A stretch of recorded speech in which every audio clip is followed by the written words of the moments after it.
Hi, and welcome to Spectrum Healthcare and the Right Time. Today, we are doing another live stream talking about the Right Time Initiative. And we have quite the panel that is joining us today. We're going to be joined by members of the Missouri Family Health Council, an educator for that program from Kansas City, a nurse practitioner, and our two educators here in Columbia with Spectrum Healthcare. And I am going to help moderate today. So let's go ahead and have everybody join in, and we'll get to some introductions. All right. Hello, everybody. Hi. I hope everybody had a wonderful day and we're able to spend some of it outside, at least for a minute. Walk the dog. I had to break out the Hawaiian shirt in celebration. Nice. Yeah, it was a beautiful, beautiful day, and I'm so normally I like winter. It doesn't bother me. So I'm super bummed that I got bummed out about winter. So enough about me. Let's go ahead and introduce everybody. So I'm Cale Mitchell. I'm the Executive Director for Spectrum Healthcare, and I will be your moderator today. And we will start with Marcia. Go ahead and introduce yourself. Thanks, Cale. My name is Marcia Garrison, and I am the Director of Program Services at Missouri Family Health Council. We are the program office for the Right Time Initiative. And so I work with our staff internally to support all of our health centers, which Spectrum has come on board as part of our second cohort. And so I'm here just to answer some questions about the project itself, how it got its beginnings, and then just to support Tracy and Kristen as they talk a little bit more about the program and how we're bringing it out to the health centers. So. Excellent. Okay, Tracy. Yeah. Hi, everyone. I'm Tracy Van Black, and I am the program manager for some of the Right Time Initiative sites and at Missouri Family Health Council. So my role is to basically support you as you initiate and sustain and continue the program and help you with any technical assistance you need or training needs and just answer questions for you. So yeah, good to be here. And I'm going to shut the window behind me because it is really nice and it's shining on me. It's shining. And Kristen. Hi, I'm Kristen Metcalf-Wilson. I'm the Associate Director for the National Clinical Training Center for Family Planning and a longtime LARC trainer, and worked with Tracy before she moved over to MFHC. And so we've got a lot of experience together doing these trainings and things. I'm also consulting with Spectrum as a women's health nurse practitioner to help with the providers. So I've been a women's health nurse practitioner for about 28 years. Okay. So, Allie. Hi, I'm Allie. I'm one of the community health workers at Spectrum Healthcare. I also am the outreach and education coordinator along with Christy Stretz. So excited to be a part of the program and kind of kick it off. And Christy. Yeah, Christy Stretz here with Spectrum, community health worker, certified application counselor, and outreach and education coordinator with the Right Time. And we're very excited about this program and can't wait for it to get off the ground. Yeah, so I'm trying to make my pom-pom centered. Yeah. Like I'm staring at myself. No, I'm just kidding. It's so bizarre because like half the panel I have only ever interacted with in a virtual way, which we're providing services to human beings, and in most cases in a medical format. So it does seem really counterintuitive to keep us all in the virtual world and not get to visit. Tracy or Kristen actually got to visit our clinic and do a walkthrough and got to meet people in real life. So we were glad that we were able to accomplish that. But we have started seeing an uptick in our Right Time patients, getting them scheduled. We have really gotten around most of the barriers are getting our methods in place. I was just saying that we still have a little bit of a roadblock with our IUD supply because the person who is setting up the account for us actually lives in Dallas, and they have bigger issues right now. So it's like, oh yeah, that totally makes sense why you're not responding to my request. Priorities, right? Right. Yeah. So yeah.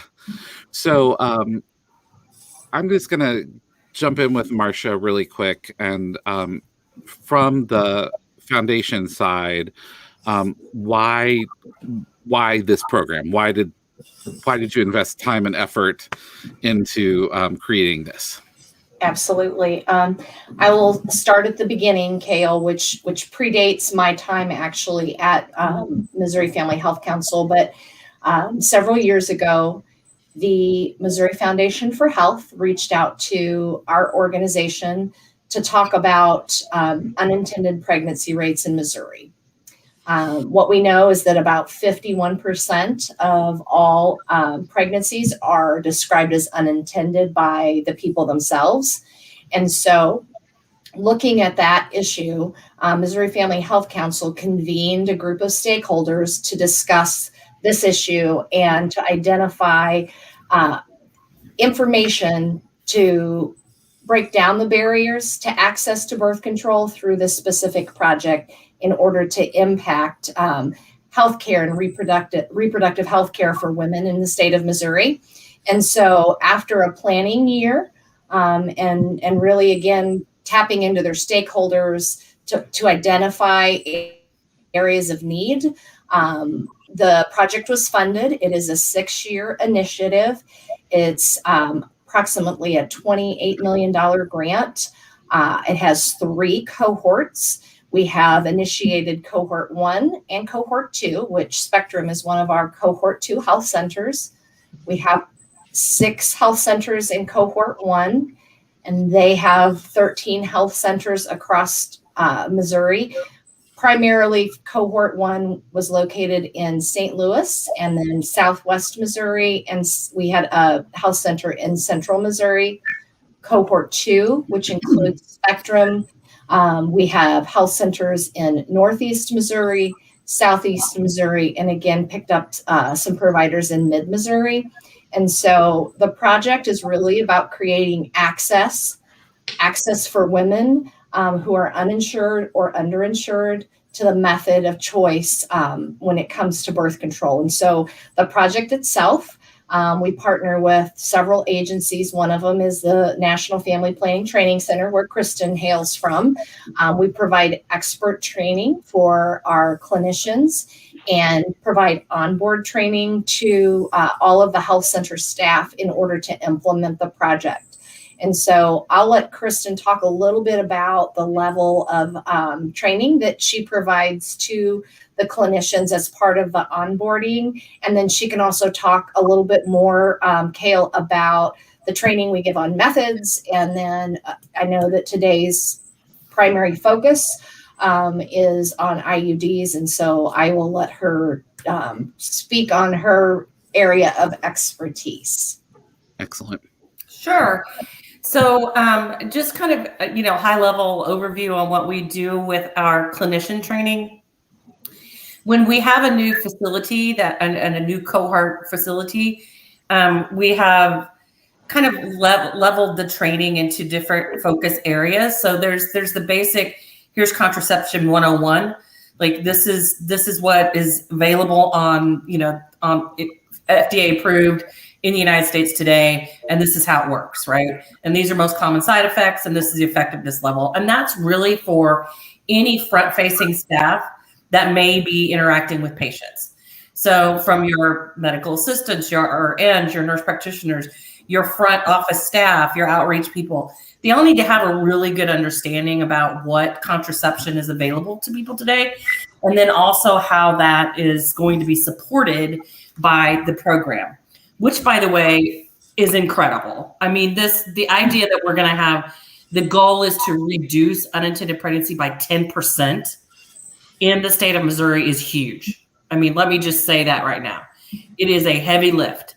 And so considering the fact around the United States, the plus and minus of unintended pregnancy is about 3 to, maybe 4% changing over the past 15 years. So if we're going for double digits in the state of Missouri, that's awesome. It is a game changer. So let me just kudos to MFHC.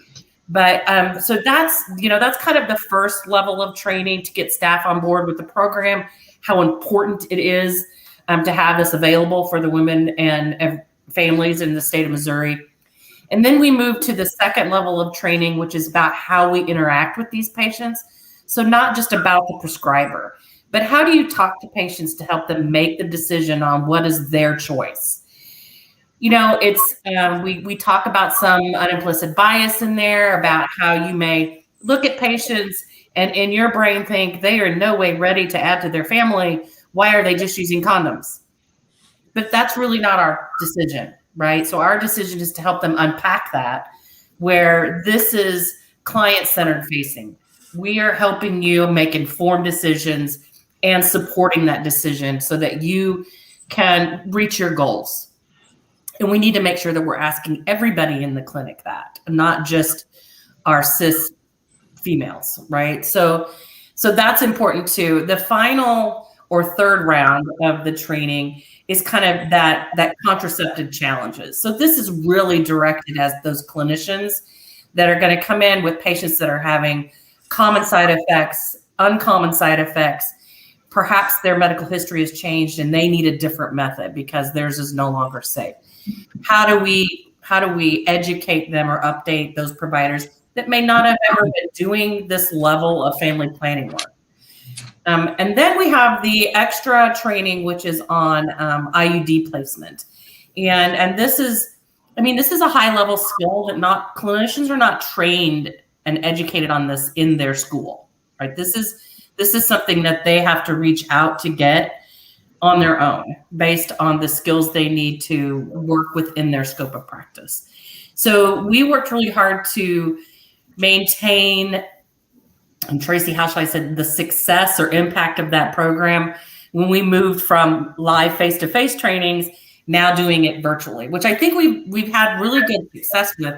We've got a lot of positive feedback from the people that have engaged or participated in that program. So those are the trainings that formal trainings that we have. But then we have your consultants, like I am yours, that come out to your clinic to provide additional support as it's needed. So that's my role with the whole program, but then specifically with your clinic. And Kale, I'll mention that, the project itself is really very comprehensive. We're looking at trying to impact access through several avenues. We're looking at trying to, again, train clinicians who are prepared to provide that, best practice patient-centered care. We are working with health centers to be able to do same-day availability of all methods, that a client can come in and get the method they choose on the day that they walk into the clinic and then aren't having to wait for that. We're also looking, again, of course, as I said, at looking to remove any kind of cost barriers for uninsured women or underinsured women.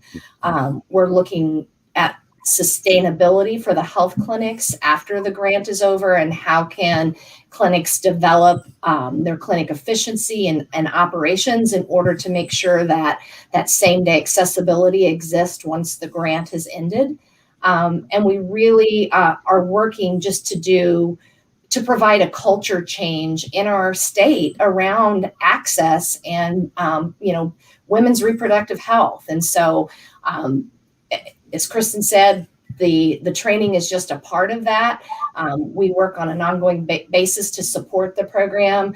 Christy and Allie, they work as outreach and education coordinators for your organization to, again, make sure that patients have the information they need. Or marketing the program and connecting patients to the program in your health center. So I'll pause there. If you have any questions for me, I'll answer them, but I'll let Kristen also then just talk about any questions. I know today's topic is IUDs. So. Yep.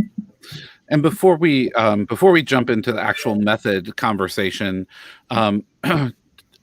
Tracy, if you can kind of talk to what you are hearing through, what are some common struggles that the Right Time sites are seeing within our cohort? Because I'm certainly at Spectrum, we have experienced difficulties, pandemic related, just trying to get all that scheduling stuff figured out. So what's the landscape like right now? Yeah, that's a great question. And I also just, before I answer that, I just want to reiterate what both Kristen and Marcia have said, because as you were both talking, I was thinking, here I am in the middle of you on my square. I'm not sure if I am to everybody, but I'm in the middle. And I've worked with both of them in person, luckily, and remotely. And this is high quality stuff. And I started to think about the partnerships that we have aside from UMKC and the Clinical Training Center. And MFHC, but then just all of the partners that are involved in the Right Time Initiative and how it's made it such a quality program. And so my role in particular is as a program manager. I have 4 sites, and as Marcia mentioned, most of mine are actually in the sort of central and western part of Missouri. And some of the things that I'm seeing so far, and I don't mean to just pull Spectrum out as an example, but I think you have an exemplary outreach and education stuff going on. So I'm also going to talk about some of the challenges you might have, which is supply and demand, especially during COVID. Of course, the number of patients during COVID that people are trying to get in to be in the program it's difficult to meet those goals sometimes because of the pandemic. Given that, there's these sort of outreach events that help to overcome those challenges, and that's our program managers' roles for the Right Time Initiative. So we want to help you with that supply and demand and getting more people into your clinics, especially during the pandemic. There's also things like, that we help with, like maybe there's some billing and coding things, some reimbursement issues that need to be addressed. Perhaps there are clinic flow. And again, we have Kristen, who's a great consultant, and she's able to address a lot of those things, but MFHC's program managers will also help you with those. Marcia, can you think of any other kind of concrete examples? Yeah, I think one of the things, Tracy's already mentioned is just COVID and not only the extra work that it's put on clinic staff, but just the immediate need to change the total way we provide services. And so the fact that you guys have started this project in the middle of a pandemic, we give you a shout out. And again, we'll work to support you through whatever issues that might come up. But again, most of them tend to be around like marketing, again, telehealth, trying to create telehealth programs to serve patients in today's, pandemic. So, yeah, I wanted to mention telehealth too, and also mention that people like Christy and Allie, there's a lot of staff involved with the Right Time, and so we're here to help them figure out how to meet their goals so that the whole program goals are met.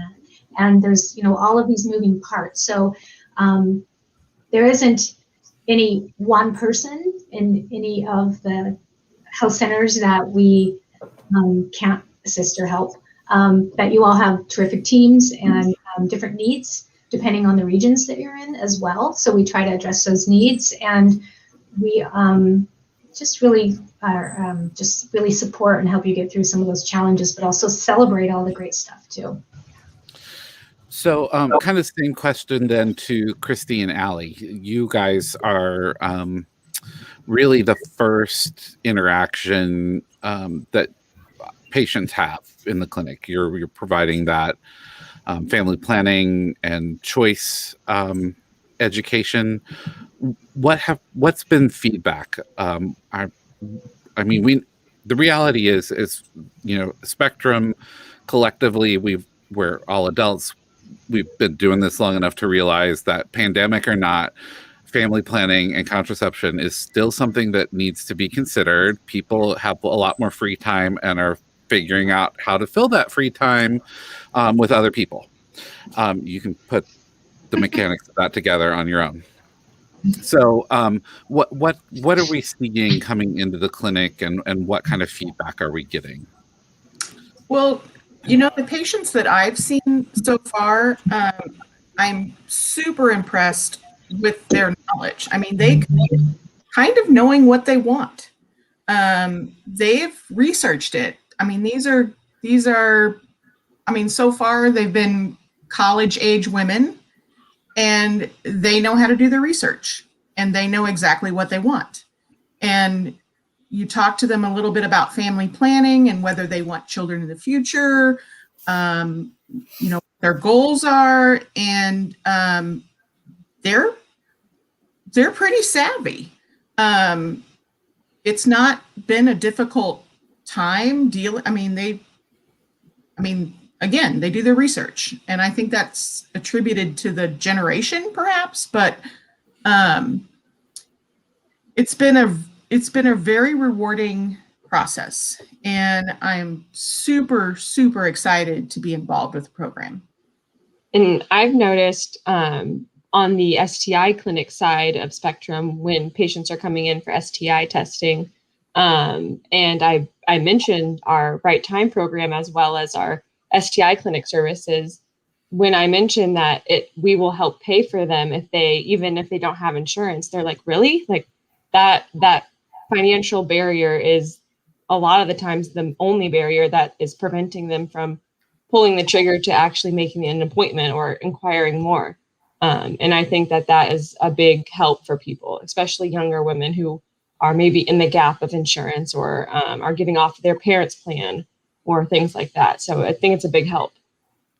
And just to, you know, give a shout out to Allie. She's coordinating a bunch of interns that are working on campus, sending prevention packs out with our cards and palm cards, letting them know about the process. And I think we're getting a lot of positive feedback from that. And we're actually going to, I'm pretty sure it's still going to be virtual, but talking to some of the sororities and during their chapter meetings, do some marketing that way. And some of our interns, fraternities. Yeah, and fraternities. Yeah. I have an in with one of the interns. She was the president of her sorority, and she's like, yeah, I create the schedule. I can definitely do that. And so then she started talking to her friends about getting into all of those other chapter meetings. So we're working on kind of a different way of marketing, I think, too. So that's great. Just a quick question. Mm-hmm. So Allie, and this is what you made me think of it, because I had thought about this before you mentioned it. So how do people make an appointment for a Right Time visit? So far, they've just been calling. Usually it's Elise who answers our main clinic office, and then scheduling an appointment with them. But that's the only way is to call so far. So that we've had. When they make a family planning visit appointment, and then so they show up for that appointment. Do they see you guys? Okay. Yeah, absolutely. So we have been able to integrate Christy and Allie into the scheduling system.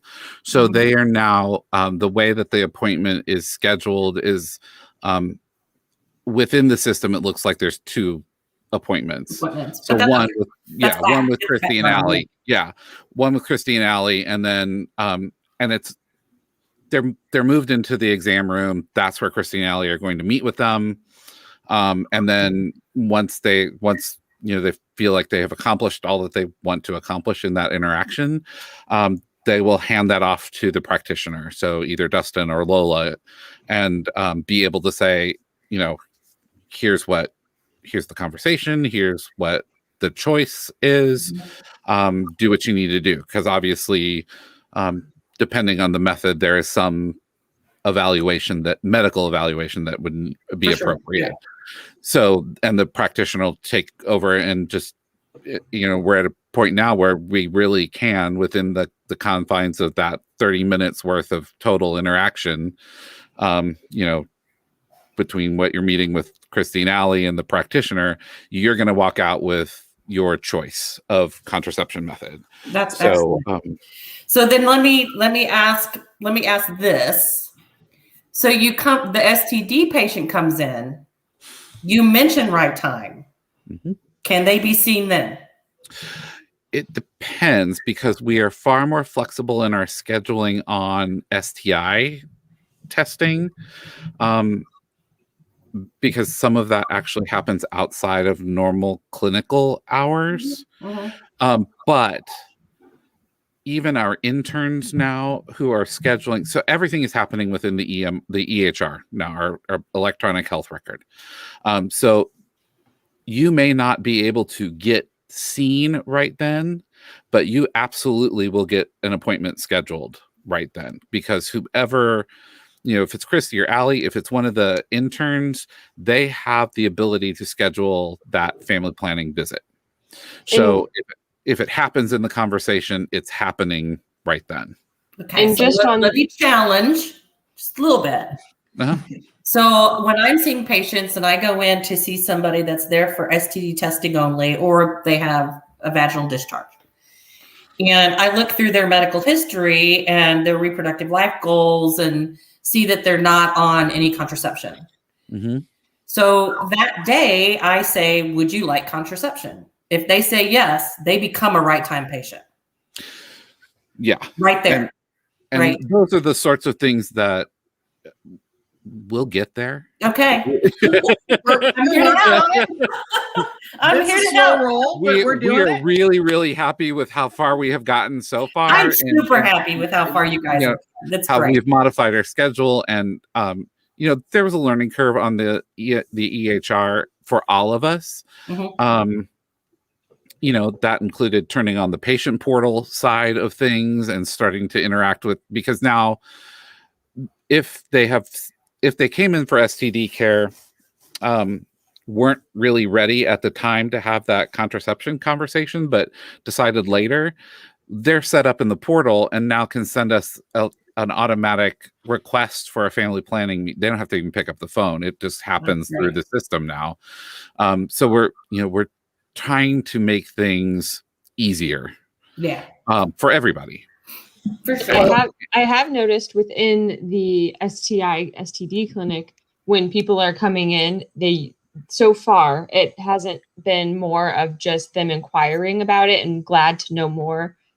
Usually I even asking, do you want me to make you an appointment today? Or do you want to set up an appointment? Usually it's them saying, let me think about it, and I'll reach back out to you. So far it hasn't we haven't had that snafu, but we actually within our clinic had the question of, so when do they become a right time patient? If what you had said, Kristen, if that question is, yeah, I do want contraception, then I would like it today. I have time right now. So that's ultimately the goal. But right. And I was just going to say, Allie, you guys have the program for 3 years, and we don't expect any health center to walk in doing everything 100%. So that's exactly what we do, is to help support you to get to that point. So and Kristen's your gal. Yeah, and I will say also, we have really tried to integrate information in our exam rooms. Oh, perfect. Yeah. Posters and all the graphics that you guys provide about the process and what's available to them. And it's generated a lot of action, for a lack of a better word. But people are asking questions, and we've put our lobby, we've put them in the patient exam rooms, we've put them all over the clinic, and they're very large and in your face, right? And they're doing their job. Yeah, we were able to, between the foundation's resources and then some of the other resources that Kristen was able to point out, we were able to order more stuff in, resource-wise, posters, handouts, whatever. And it, I think for our practitioners, because we are not just a family planning clinic, it has helped our practitioners also to remember to key in on some of these things as they're doing their exams. It's a helpful reminder when it's staring you in the face, that, oh yeah, we have this program, and if you're interested, we can have, you can talk with an educator, we can get this taken care of today. And especially if they're in for that STI, health and wellness, even well women exam, you can easily and not awkwardly drift your way into family planning and contraception conversation, I mean, it just kind of a natural segue into, hey, while we're assessing all this other health, let's look at this part of who you are and your sexual health and all of that and ask the relevant questions. So. Yeah. I mean, which is a part of your medical history, right? Yeah. It's a really easy kind of way to go, okay, now that we've asked that, you know, what is your goal? You know, kind of make it. And I like the idea that you have those, because that'll really help your providers that have mainly been focused on one scope of practice to remember that parts are parts, everybody has them. So let's address it, regardless of the reason they're there. Right. Regardless of the reason for visit, this is incorporated into that visit. Yeah. And it was actually our nurse practitioner, Lola, who initially brought up the question of, okay, when does the transfer, because she had a patient, it turned to contraception conversation. That's not what the original appointment was on the books at all. But that's where they ended up. So when did it flip over? When did we venture into the right time category? And there is and I don't know about other centers, but for us, I think we're good with that kind of thing. We're a go with the flow kind of group. So I think, the fact that anybody was even able to go, hey, it turned. What now?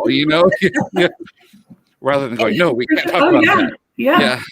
And Kale, that's what we want when we talk about access.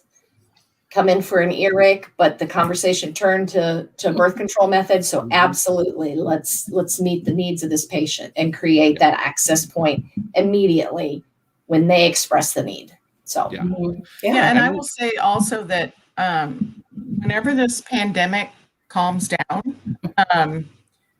Allie and I love to get out and talk to people. That's kind of what we like to do. That's what we've been doing for me for years, for Allie for several years.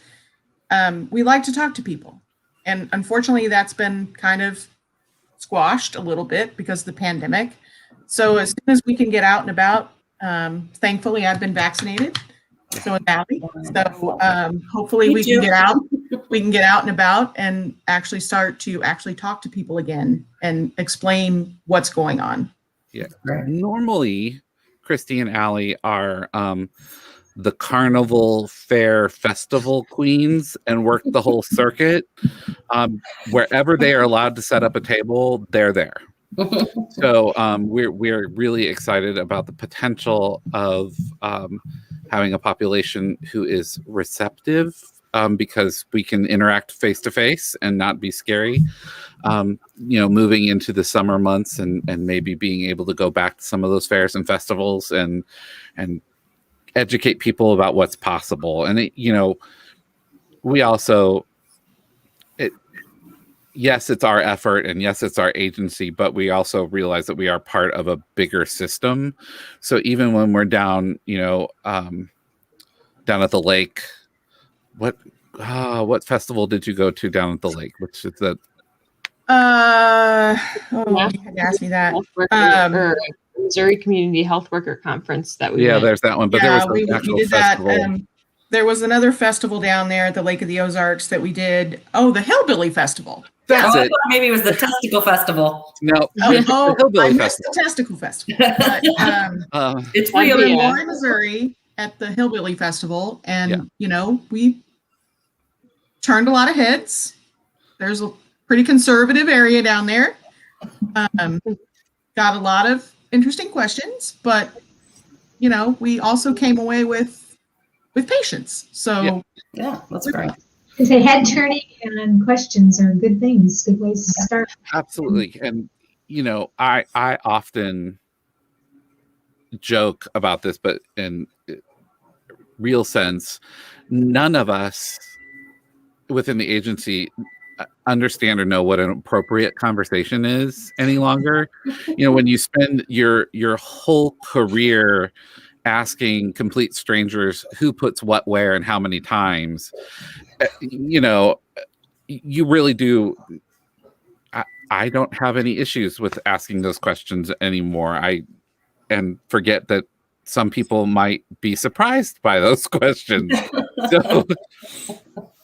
So yeah, it's definitely I don't know.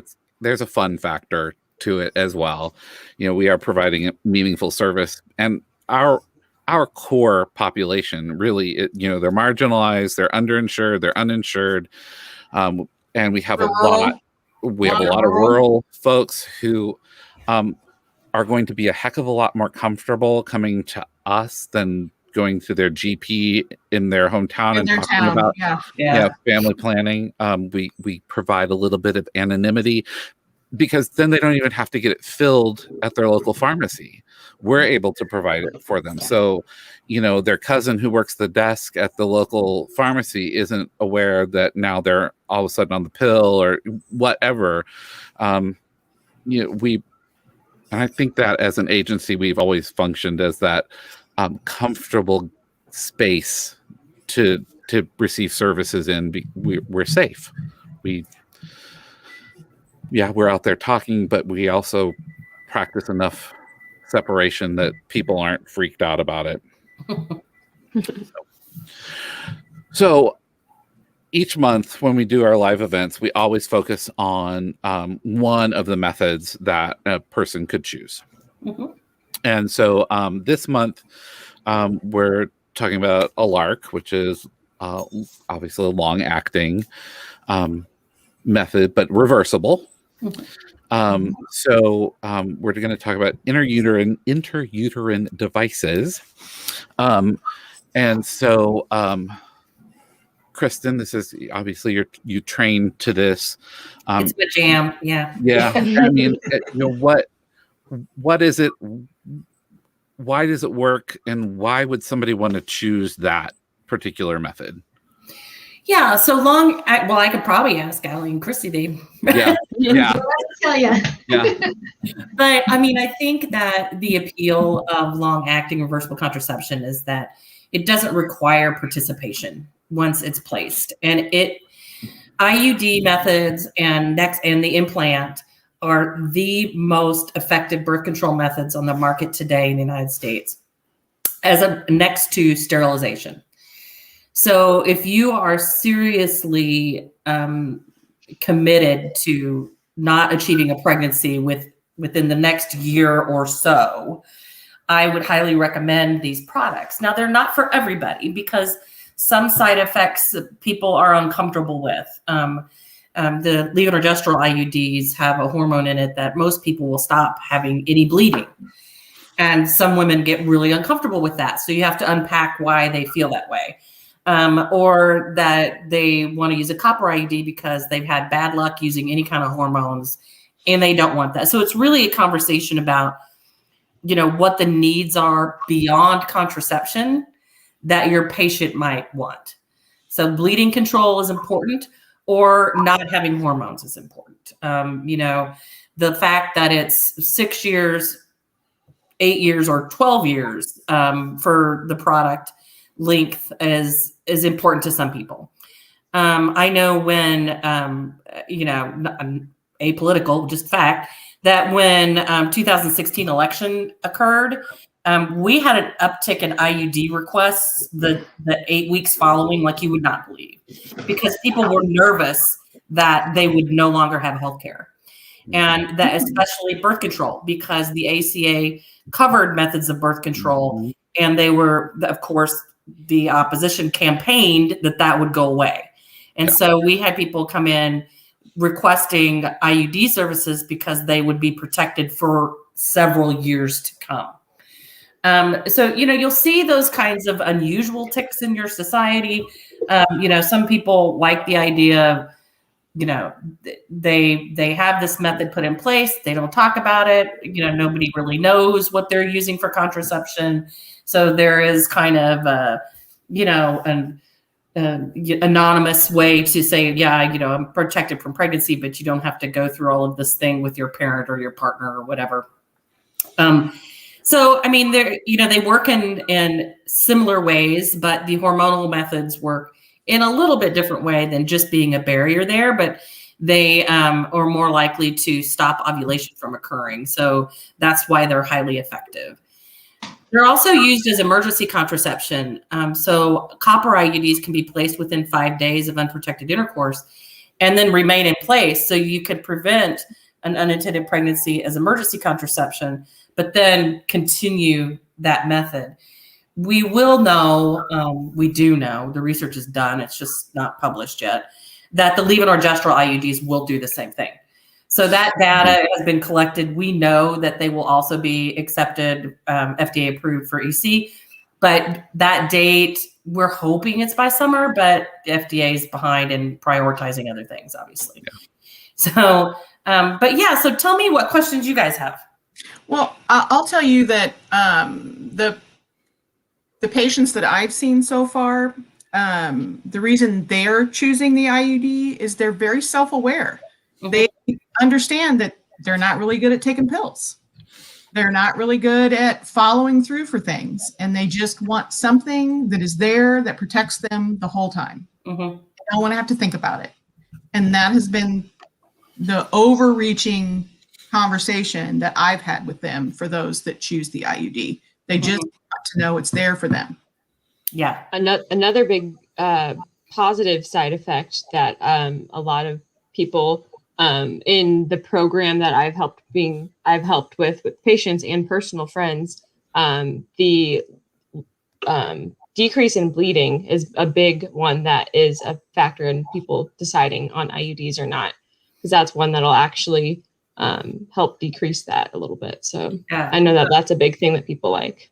Yeah, and it is helpful. I mean, if you know that if you ask a patient that comes in and they're talking about contraception, and you ask them what things outside of contraception do they want their contraceptive method to provide, and they say, well, I have a lot of heavy bleeding, and you kind of dive a little deeper into that.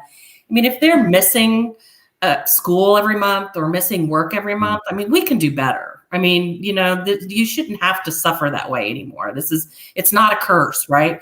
So we really need to be thinking about those non-contraceptive benefits that patients can get. And the control of bleeding is one of them. It's also helpful for perimenopausal ladies that have irregular bleeding, much like your adolescents, because on either side of that reproductive life, you don't ovulate regularly, so their bleeding gets all wonky. And so this is really, wonky medical term, but but you know what I'm saying? Like, it really gets heavy, it's irregular, there's no predictability about it. And having that IUD in place really gives them a benefit beyond not getting pregnant. And nobody wants to see a perimenopausal pregnant woman because they are very unhappy about it, right? Yeah. I do think, I think that also is something that through conversations that I forget about as a comfortable talking point is that sometimes for younger women in particular, having a conversation around family planning and birth control is uncomfortable, and they're uncomfortable talking about that with their partners or family or whomever their support system is. But if they can redirect that into the menstrual management side of things, that's a much more comfortable place to live. And also, I mean, this is not an apolitical statement, really shuts up the fussy older Caucasian population pretty quick, because they don't want to talk about that subject, but they'll beat you to death with contraception messaging. So I think having those benefits and having them understand those benefits of actually managing their health and their choices, they can pick the conversation that's best outside of our space, because you can come and talk about whatever you want with us. And that's true. I'm sure Allie and Christy make it very comfortable, safe environment, right? Because we should normalize sexuality. I mean, we are sexual human beings. So there's no judgment here. What we want to do is help you reach your reproductive goals, right? So whether it's to never have kids or to space children or to wait till you graduate, I mean, that's your goal, and just to create that safe environment to say, well, this is what I want and this is what I don't want. Yeah. And that's great. And I know you guys are doing that because I've been there. Yeah.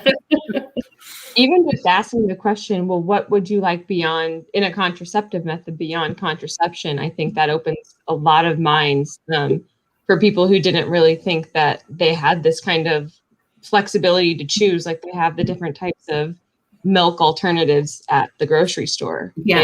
They Right. have that. To manage your uterus. Mm-hmm. I mean, ultimately that's what you're doing. Yeah, So- the menstrual management versus birth control convo that Kale had mentioned, he told me that probably a month ago, and I've had that stuck in my head for a month of the topic of why is it called birth control and not menstrual management. And I think that conversation opens a lot of other doors to go down. But Mm-hmm. The project itself, it's about empowerment. And so creating, that opportunity for women to take control of their lives. And I'll kind of go off of the IUD topic specifically, but just to let people know that the project understands that your first choice might not be the right choice for you. And so if something doesn't work out or it doesn't feel like that's the method for you, this project will allow the woman to come back in and to have those discussions about what other methods are available and to choose another method if the first one's not right for them. And the project, again, supports that access and empowerment through women being able to take that into their own hands and make those decisions for themselves.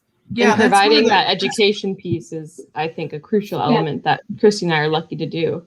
And that's one of the first things we ask when they come in is, what are you looking for? And, they kind of have an idea of what they might want, but then we say, okay, great.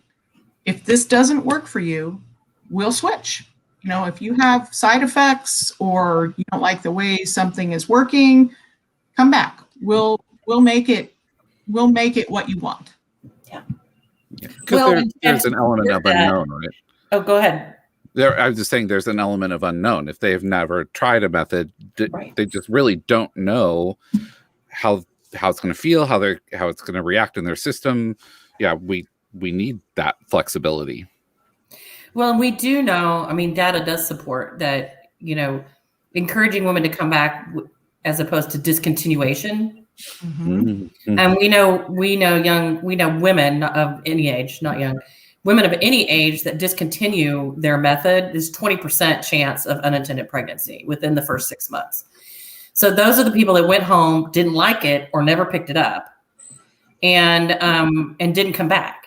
And so always making sure that you're telling them, like you said, that if you're unhappy with it in any way, come back and see us. Don't just stop. We want to hear from you. Because that is really important.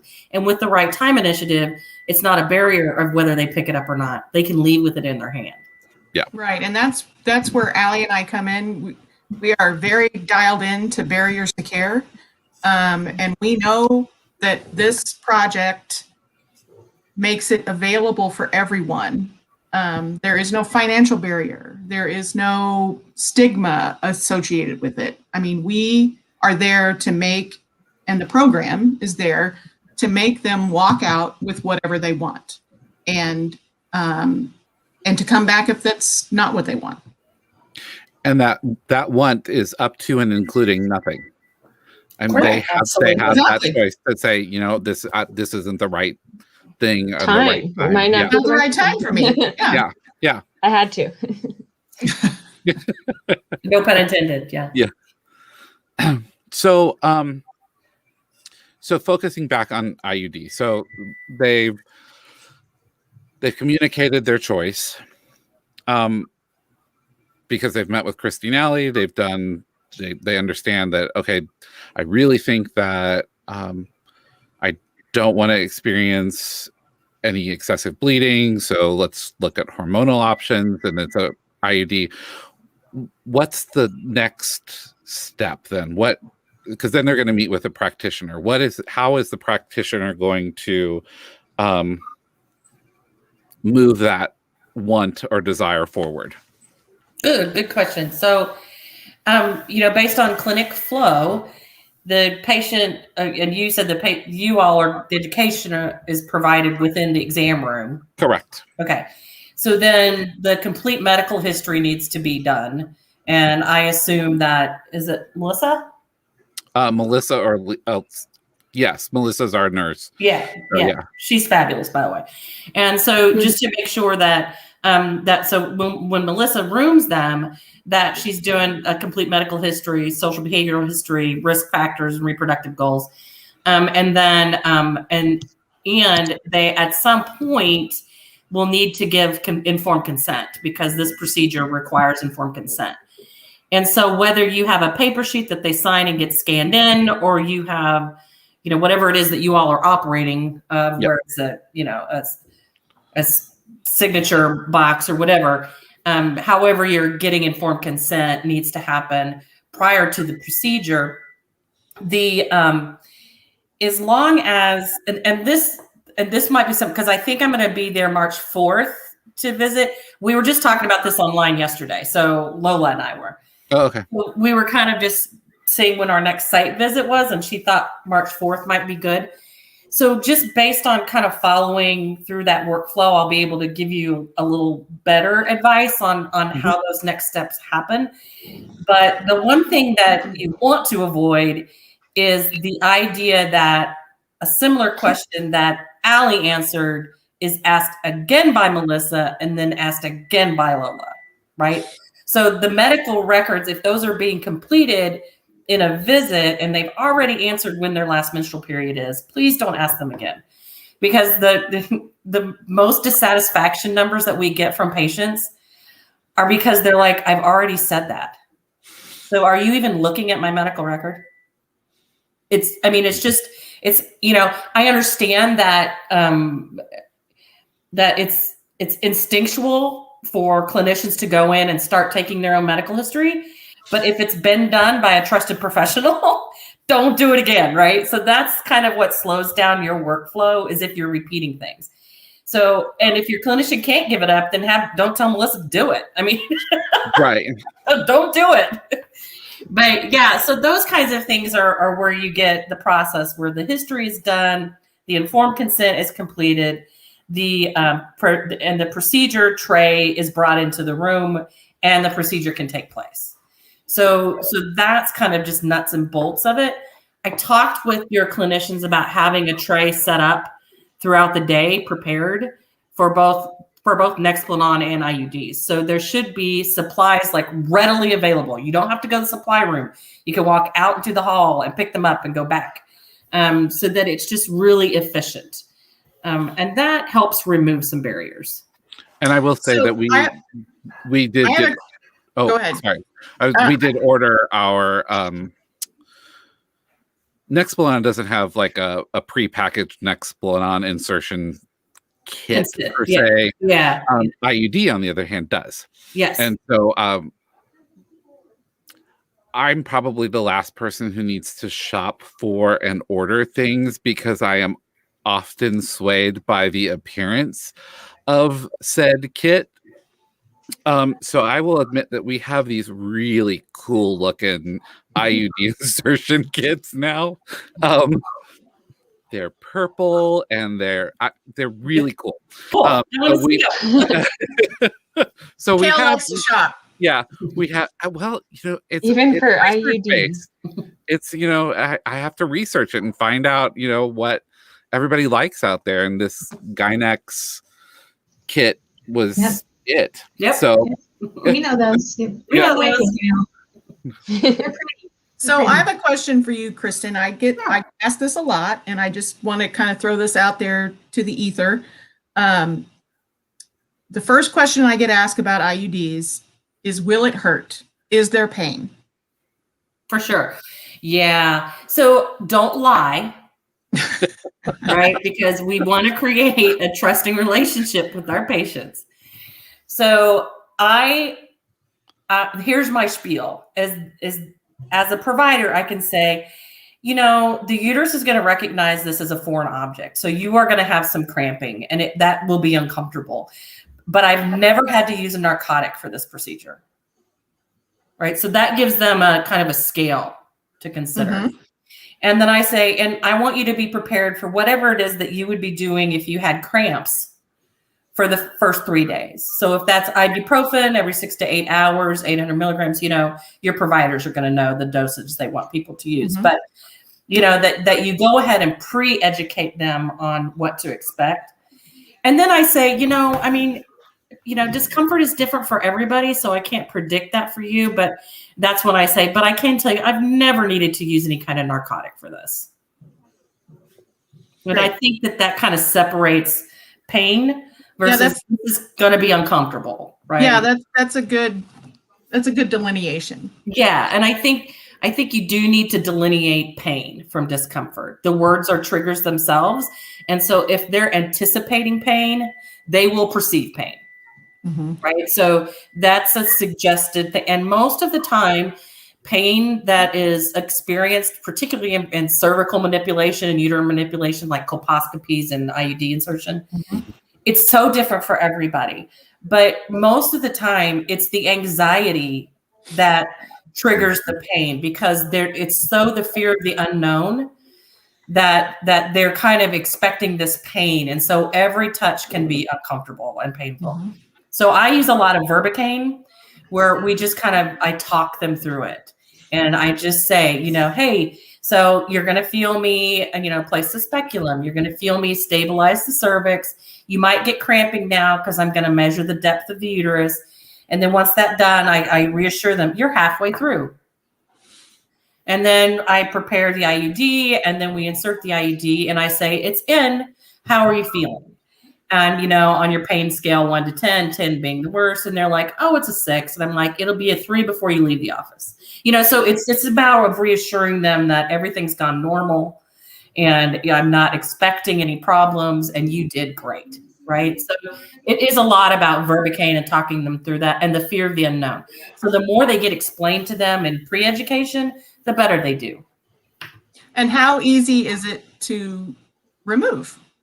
Oh, easy. Just tell them to cough. It's out, No need for an appointment. Real quickly, something that I had seen in somewhere I worked in the past had 4 or 5 written testimonials that were okayed, that from young women who had this happen, and then I think they were all young men, that just said, oh, you know what, I went in and this is how it felt, and it was just a sentence or two that somebody can read, so it kind of has this real person behind it. A little quote book, you can get that. Yeah, I'm actually going to talk a little bit about that, because we are, Allie pointed out that International Women's Day is March 8th. Yep. So we are going to put together a collection of testimonials, women and couples who have chosen their method and can speak to why they chose that method and what the experience was. Oh, that's great. We're going to put those together as a collection, and have them hold up the signs, like I am IUD, I am Nexplanon, so that and honestly, a lot of these are going to be staff members, because we have a broad range of choices within our staff. So we're going to put that together and roll that out on International Women's Day as our next set of talking points, focusing, because we all along through our social media have been talking about the specific methods and what they look like, but now we want to connect that to how they're used and how human beings interact with those. So what's your Twitter account? Or is it coming out on Twitter? Or? Yeah, we are actually on, I'll email them all to you. We're on Twitter, Facebook, LinkedIn, Instagram. and LinkedIn. Sweet. Yep. Okay. Yeah, I'll follow. Yeah. Kale, I was just going to say, I know I've seen it on your Facebook page. You guys also promote the Right Time website, which is therighttime.org. That also has video testimony from real patients using methods. So, yeah. So on our social media, we have the Right Time Tuesday, So every Tuesday, the focus of our social media push is all things the right time, and we will always connect back to the right time. Sometimes we connect back to the actual manufacturer of the method, just mixing it up and providing a variety of viewpoint. I mean, obviously the manufacturer has a really specific viewpoint, but we're trying really hard to have this be a conversation. And, I think it was said to normalize this as part of service delivery, and really kind of to shift the expectation of medical delivery. Like, I don't know why it was decided that sexual health had to get pushed out of primary health care, which I'm guessing is because there were a lot of practitioners who are uncomfortable with the conversation. But sexual health is our health. It is part of our overall health. So I think the more normalized and accepting that and qualified, I cannot tell you how frustrating it is that we have done such a disservice to particularly young women around prescribing an education of their method, because the script gets written and then there's not another word said about what they're prescribing or what the recommendation is.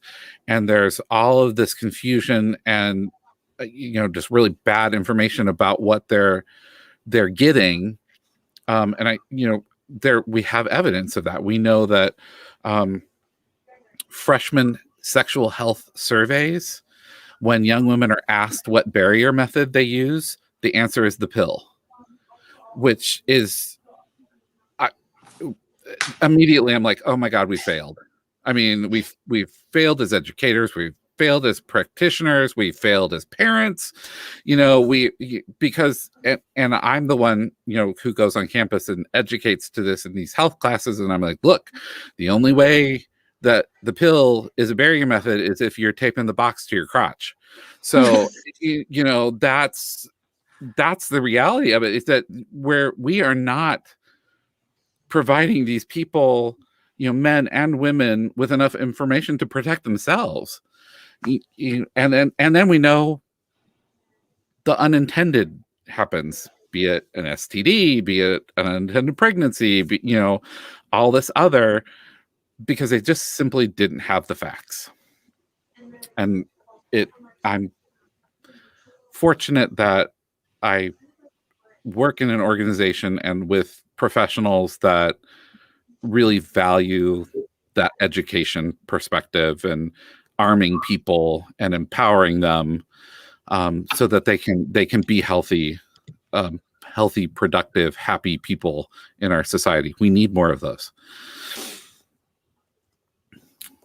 So yeah. So Christy and Allie, I'll kind of leave it up to you if there's more questions for our distinguished panel of experts before we wrap it up for the Right Time Tuesday. So far, I think they've answered everything. Yep. So, well, thank you, everybody. I really, really appreciate you participating in this. And if you'll just stick around for a minute after we leave our broadcast, I'd like to just get some feedback from you all. But, we do these live events not because we think we're going to get great viewership, but we are creating a repository of this information that we can reference back to. And I do know that after we record these things and push them out, we actually get a lot more views after the fact. And that's why we continue to do this, is that we want faces and voices to talk about these things, because it's one thing to create a really cool meme or social media piece, but when people talk about it, it's real and tangible. So Really appreciate it. And thanks to the people who did tune in tonight. And again, if you're watching this, please check out our YouTube page to see our other videos around the right time and other services that we provide. So have a great day. Hopefully we'll get to enjoy some more sunshine in the next couple of days. So be well, everybody. Thank you. Bye. Bye, everyone. Thanks.